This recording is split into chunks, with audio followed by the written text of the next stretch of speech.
And it can be with a component or it can be with a transmission line, either one. Here's the game. You ready? So our transmission line has a characteristic impedance of Z0, and it has a load of ZL, right?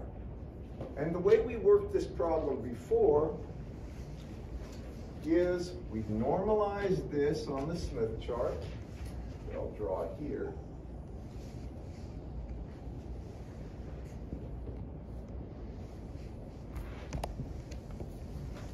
So we normalize ZL, that would be our first point, and then we move over the constant arc and wavelengths towards generator till we hit point 2, and this would be 1 plus JX, or we could move down here to the conjugate point 1 minus JX. Y'all follow me?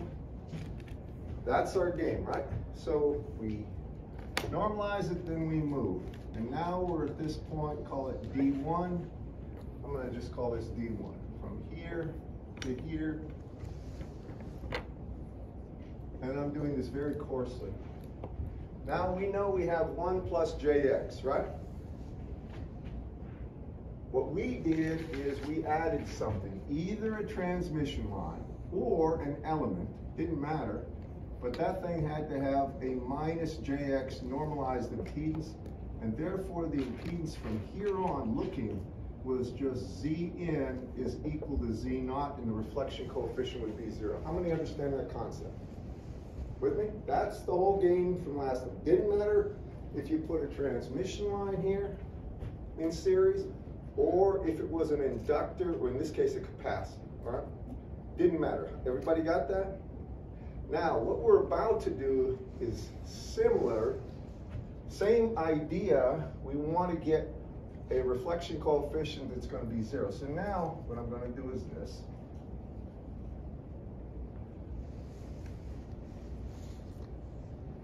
There's my ZL. And now I'm going to move D1, characteristic impedance Z0, but I'm not moving from this point. Now, what do you know about impedances in series? You add them numerically, like if you got a resistor of 2 ohms and an inductor with J5 ohms, if they're in series, it's J2 plus J5, right? You just add up everything in series, correct? What about if things are in parallel? Well, resistances in parallel, you have to add 1 over R1 plus 1 over R2 plus, or impedances, 1 over Z1 plus 1 over Z2. Do you all with me on that? But if you have them in terms of admittances in parallel, then you just add the values of the admittance. Do you all remember this stuff from circuits? If you had David Irwin, I'm sure he showed you. That's the game here. So now what we do is this. We start at point 1.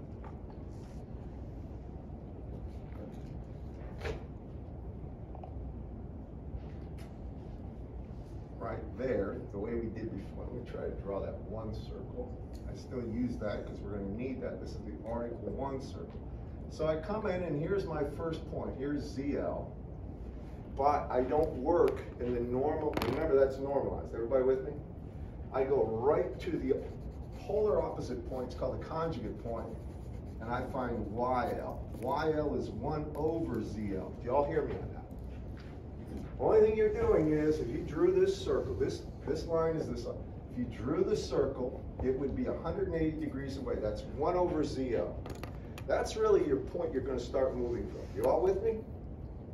Now remember, that's an admittance. So anything I add onto this transmission line from here on will be in parallel, not series. So I start, this is the general thought. I'm here, I move here.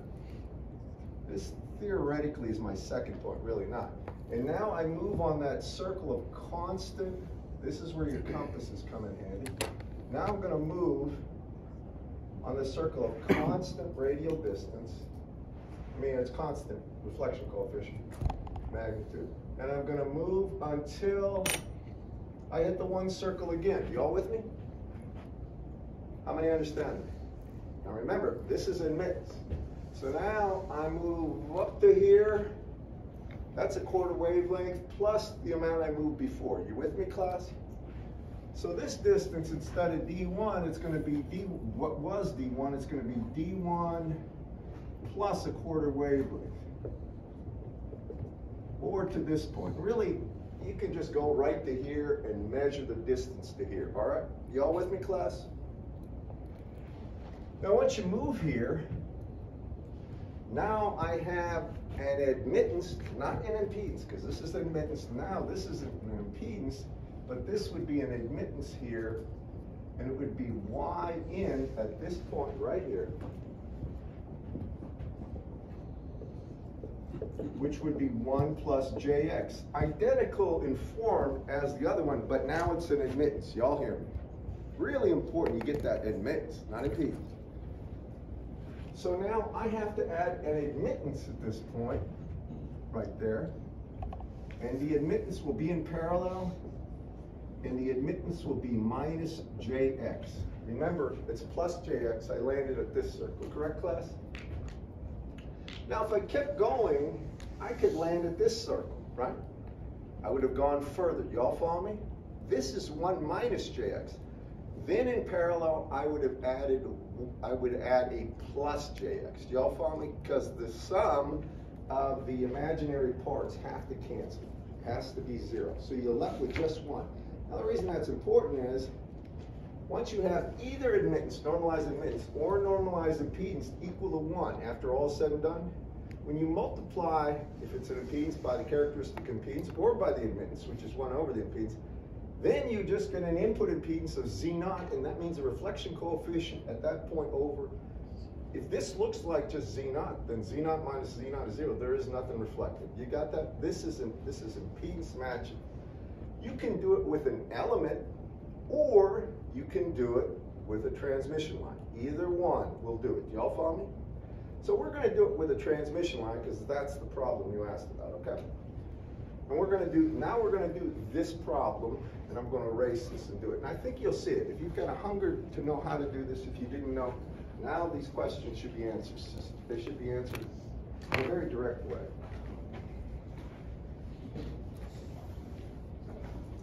And I'll tell you right now, I've looked a little bit online about some of this.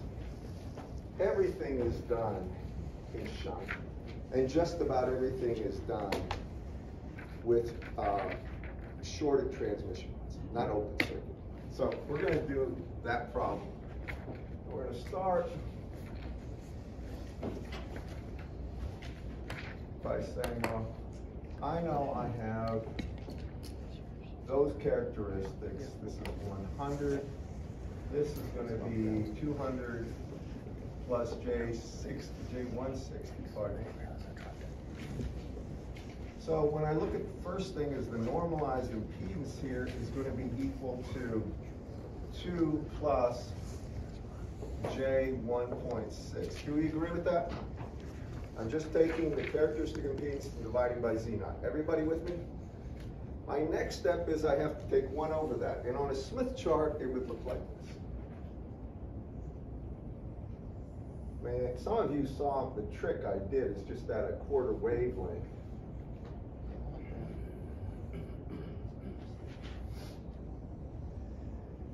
So this is my R equal 1. And if I'm dealing with that 2 plus J6, well, the 2 circle is right about there, right?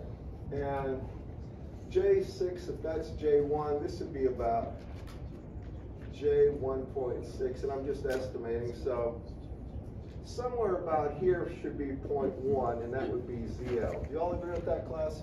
I'm just, course, it's a course picture. Got it? That's your first point. Now take 1 over that, so now you go right through. I mean, you can take your compass. You're going to need to do this anyway, and just scribe a circle, centered at the center of the circle there, and this point here would be my second point, and this is YL, 1 over ZL. And can somebody just tell me what that is numerically? So YL would be equal to 1 over ZL. Can't do that in my head. 0.25 maybe, minus J something. Can you do that? 0.30 minus J 0.24. Minus J 0.24. Yes, sir. Okay, so that's what this point is. Everybody with me, class? See if you can locate that. And you need to get your compass out and make sure you can make a fairly accurate circle and locate that second point. Now the trick, well, you're going to see what I'm going to do. I just want to make sure everybody's clear on that. I understand it's going to get down like 22 tonight. Go ice fishing more.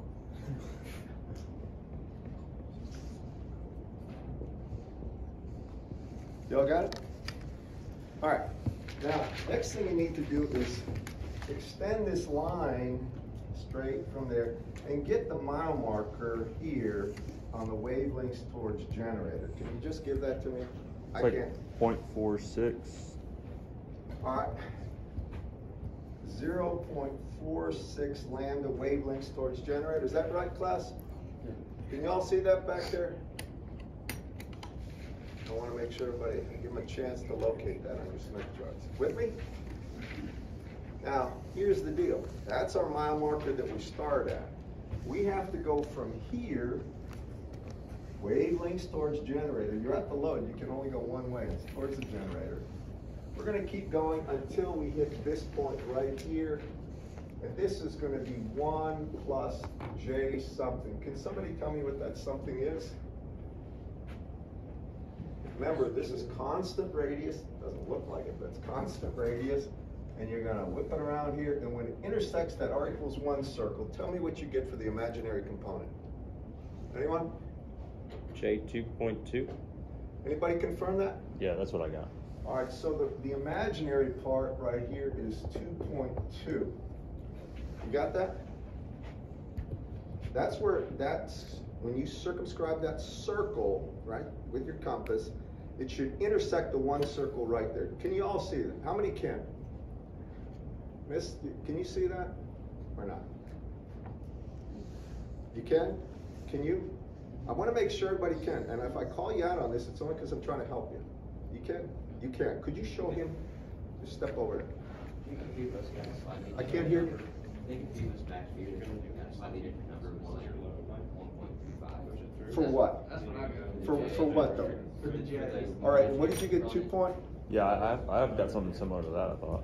All right, I'm going to level with you about one thing that's very important. Now, that sounds like quite a bit of error. Please make sure that this is the location, I mean, that this point is 1 plus, whatever that was, or I mean, sorry, 2 plus J 1.6 is this point. Y'all hear me? And then You got use that. 1.6? Yes. I'm sorry, what? Okay, I just read. I messed up 1.6. What did you get again? 1.3. How many are getting about 1.3 for the imaginary? Is that what you got to? Back there? All right. 1.3. Yeah. Let me make one comment about this. Now those lines are small, and you have to interpolate sometimes. You really have to follow this, the imaginary part, right through where it breaks into the large circle. I mean, in the outer circle here, I always show like J1 is here, but as the values get higher and higher, it would be like J1, J3, J5, so forth. You got to be careful on those trajectories. You read them right. Thank you. Did you get about this? It's 1.3. Yeah. Okay, good. 1.3. Now, hear me on this. Please make sure you see this. You go ahead and explain it. Take your straight edge and then shoot a line from here right through here, and give me that wavelengths towards generator mark here. Y'all see that? That's on the outer edge. It's the wavelengths towards generator on your Smith chart. Can you all see that? What do you get for that? 0.17? How many got 0.17? Okay. 0.17. Now this next step is important, and people will mess this up. So hear me. Remember, think about driving down the road. You started at mile marker 57. You came out at mile marker 51. How far did you go? Be 51 minus 57 minus 6 miles. You know it can't be minus, right? Yeah. You know you just get rid of that negative sign. That's the net difference, right? Similar things go on here. This is wavelengths towards generator. Now hear me. You take that number is where you ended up at. This is the total length. When I want to know how far I actually traveled, like what is this distance, D here? You call it D, he calls it through, I'll just call it D1. Mile marker up there is 0.17 minus this. Now, this is, yeah. Sorry, you're probably about to say this, but the way I see this is you just go from that point to 0 over here, and then go from that point to 0, and then add those. You're doing it incrementally. You're taking 2 increments and adding. You can do it that way. Just let me tell you the way that most people do this, as far as I'm. You take that mile marker, 0.17, then you subtract this from it, so minus 0.46, right? Now you'll notice that's negative, correct, class? Anytime it's negative, you add a half wavelength. Then you add a half wavelength to this. So then you just add 0.5. That's what you're doing. This value right here, the 0.5 minus 0.46, is this increment. So now what do you get for D1? You get 1/2 plus 0.17 minus 0.46. Can you just tell me what that is, people? 0.21. How many got that? You're going to get some. Did you get it or not? This. I'm trying to really make sure about it. You got it? All right. 0.21. Remember, it's wavelengths, not meters. Wavelengths. We don't know what the wavelength is, right? So that means here I have to move a distance, and I call it D1. Dr. Wentworth's book will call it D through. He means the through line, how far you have to go before you make a connection. So I go D1 away, and now, did he say it was short circuit or open circuit for the transmission line stuff? Pretty sure it's short. Okay, that's the way you should do it. Now, over here, I take a look at the stub that I'm going to attach. And I know one thing about this stub. It's shorted, right? Now I'm trying to figure out what length this stub should be. So this would be D stub. And what do I really want? What are the constraints on this? I want, right here, I want the normalized admittance at this point to be equal to minus J1.3. Do you all follow my thought on that? I've got J1.3, I want to get rid of it. So I want to make sure the normalized admittance of the stub is minus J1.3. How many understand that concept? So I know I want Y in here, normalized, to be minus J1.3, and here, or 1.3, pardon. Here's how I do it. I'll do a mini Smith chart here.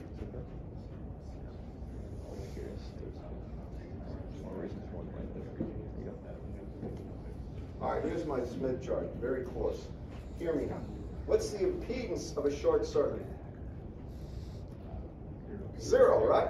Normalize 0, what do you get? 0 again, right?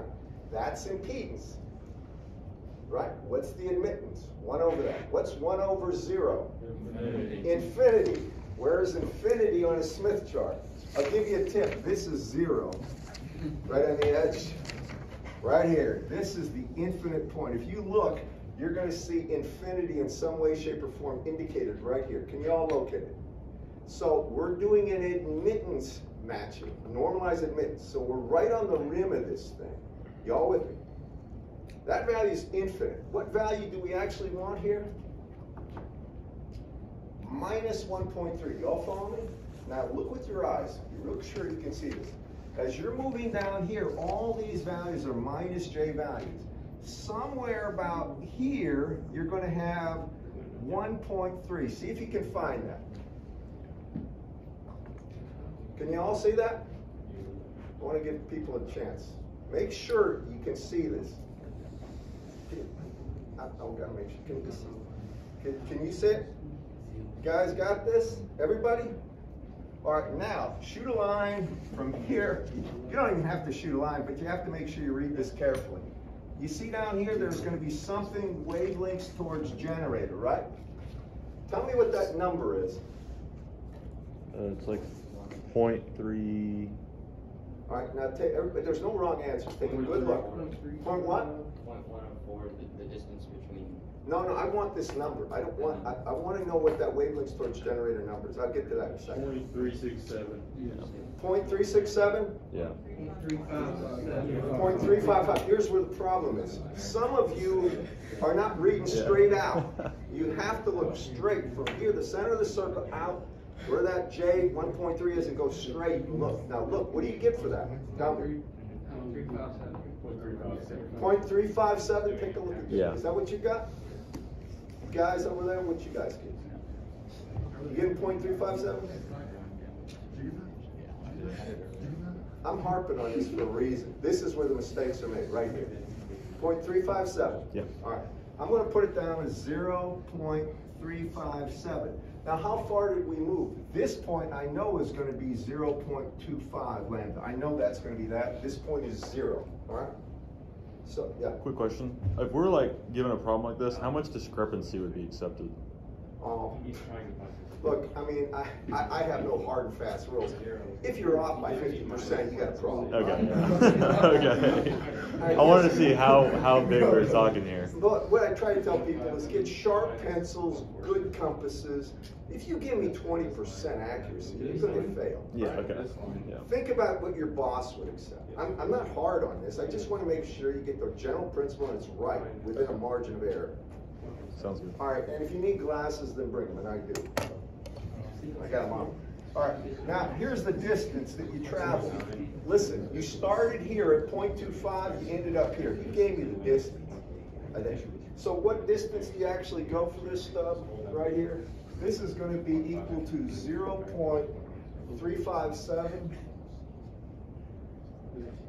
minus 0.25, right? And that's 0.107 lambda. Isn't it, class? Isn't it 0.107 lambda? Now that's how far you have to go down this stuff, but that is in wavelengths. So until I tell you the frequency, you don't know the distance. You all follow? There's no, it could be a mile, it could be a centimeter. You don't know until you know the wavelength. Just remember that. These are in wavelengths. So now, how do I connect it? And right here, what's going to happen is this. Now I take that stub, and I just put it in parallel with it, and the stub length itself, B stub, is equal to 0.107 lambda. And now D1 here was equal to, do I have it somewhere? 0.21, right? 0.21 lambda. How close is that to the answer in the book? Anyone?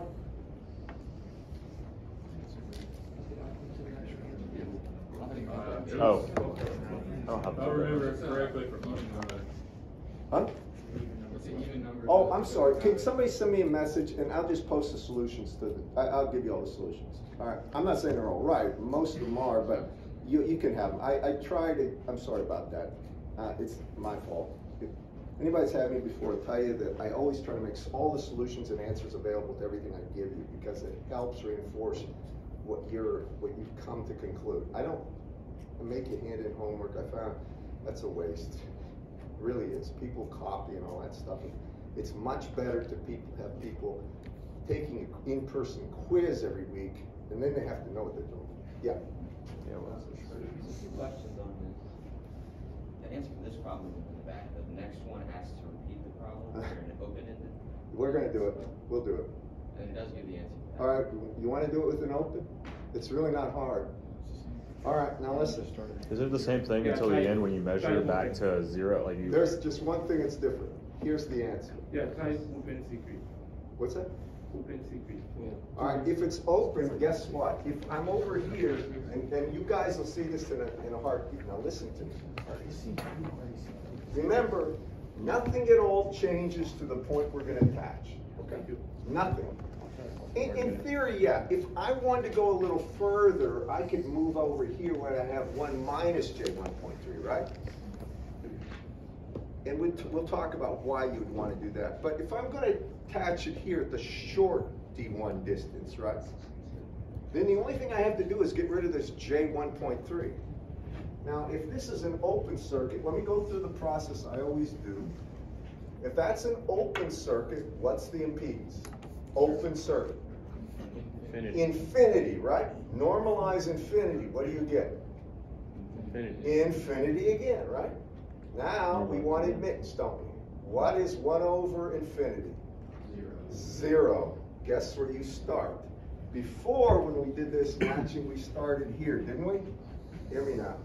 Where do we start? Here. And guess what? You got to add exactly a quarter wavelength on to the distance we just figured out. Do y'all hear me on that, class? You understand the reason?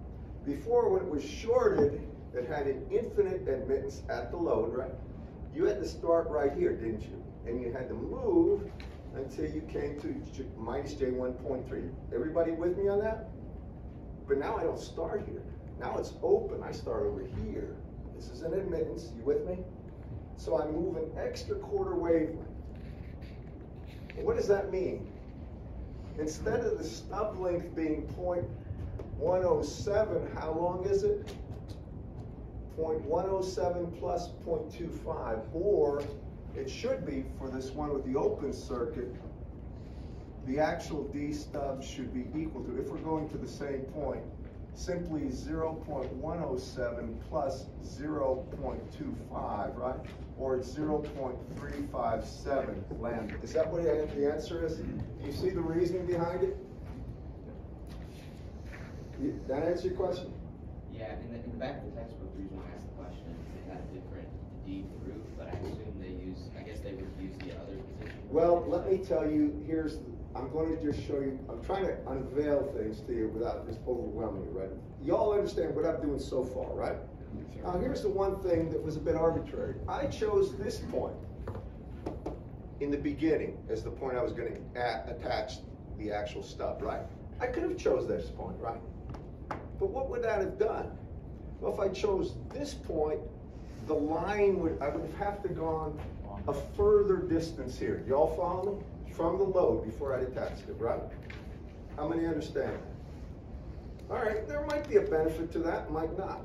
But if I go to this point right here, the second point, now I would have 1 minus J1.3. These will be conjugate points. The real part will be 1. If that's J1.3 and you go through the real circle here with the constant, at a constant radial distance or constant reflection coefficient magnitude, this will be minus J1.3. Everybody hear me on that? Now, here's the deal. I went further from the actual load to here to connect it, but there might be a benefit of making the stub shorter, and here's why. Please listen. Before, when it was a short circuit stub, I knew if I went to this point, I'd go a very short distance for the stub length. Y'all follow me? Because that's plus J1.3. If it's a short circuit stub, it's coming in with a minus J. So I know it's going to be short, right? I mean, if I choose this point and it's short circuit, then I'm going to get a very small length for the actual stub. However, if I choose this distance and it's minus J1.3 and I have a shorted stub, now I have to go at least a quarter wavelength before I start getting positive J. Follow the reasoning behind this. So now in that problem, why don't you tell me the entirety of that that problem that followed the first one? Because now he's going to put a condition. Yes, sir. I'm just making sure this is correct. You're not crossing the center circle that you made through 1.3, are you? Wait. Like you know the center circle, you got the arrows going around right there. This is it's constant reflection coefficient. This, when I came in with the load right here, Right.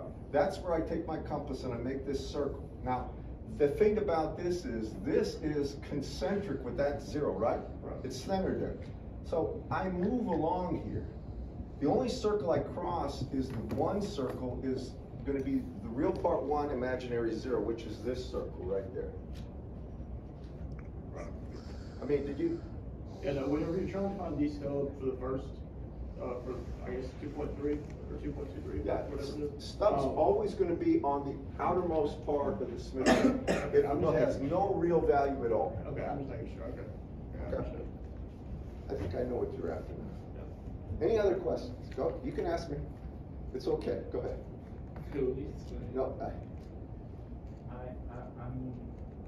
think I missed it. I was trying to, but I think I found the answer.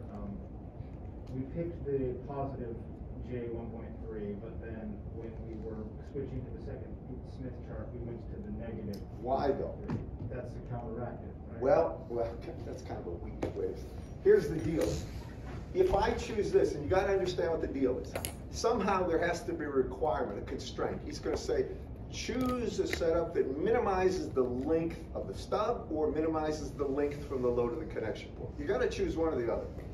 All right. So if you say, and I think he does, choose the length that, or choose the matching that minimizes the length of the stub. Doesn't he say that? That's the truth always when you're doing design. Let me tell you one thing. This is practical now. When you're out there in the real world, here's the deal. It's about money, all right?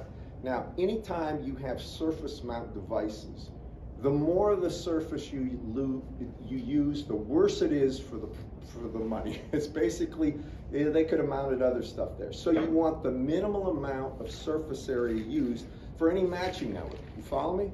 And it's hard to put devices in cheaply in there and mount them securely. So when they do photolithography and stuff, and this is way down the road for you guys from now, but you will get this. What they want to do is, you know what FR4 board is? How many do? The green board, the crap that you see with a lot of the cheaper components. That's not that expensive. But Duroid board, low loss Duroid, that's $100 a square foot. That's expensive. And so you want to use as little as possible. Well, that means on these boards, the longer the line, the more money you're wasting by the boss's interpretation. Keep this. So they want those distances as short as possible.